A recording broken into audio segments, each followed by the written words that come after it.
where we can't really get our arms inside, or we get our arms inside, but the person, give me some shoulder pressure. You've got really good shoulder pressure.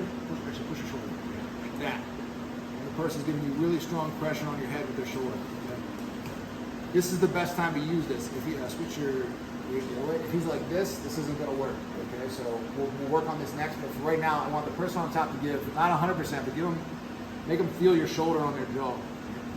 So my right hand is going to grab inside of his bicep. I'm just going to kind of dig my fingers in and keep my knee tight to the hip. I'm going to crunch to my right. I'm going to try to use my head and arm to pull his elbow towards his hip. This hand is going to reach from in front of his neck to over his back. I want to grab his lat muscle, just hook my fingers on, and I keep my elbow pinched tight. This is going to, you'll see, try to lift your head up. You can easily hold somebody's head in this position. Now I'm going to try to inch myself away. So I want to, as much as I can, line myself up with him. I'm going to look to my left, bump my hips, and push my elbow.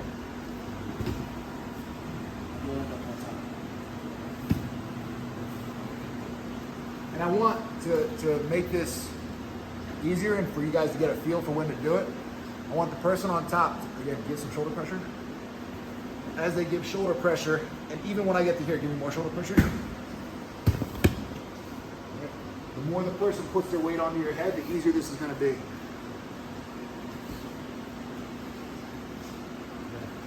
Get our hands inside.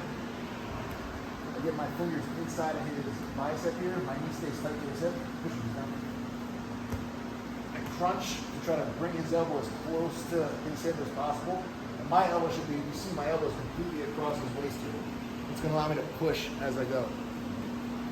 So then this hand reaches over and keep your pressure on the top of his head. I can inch myself away so I'm lined up, look in the direction I want to go. I'm going to bump and push with my elbow. It doesn't take much pressure, it doesn't take a lot of explosive energy, it just takes position. So we get our hands inside. Think about bringing your knee and elbow together. That's going to bring his elbow underneath. Reach over the back. Walk out, point your knees in the direction you want to go, and really focus on using your elbow comes up, the right elbow comes up, the left elbow comes down. One more.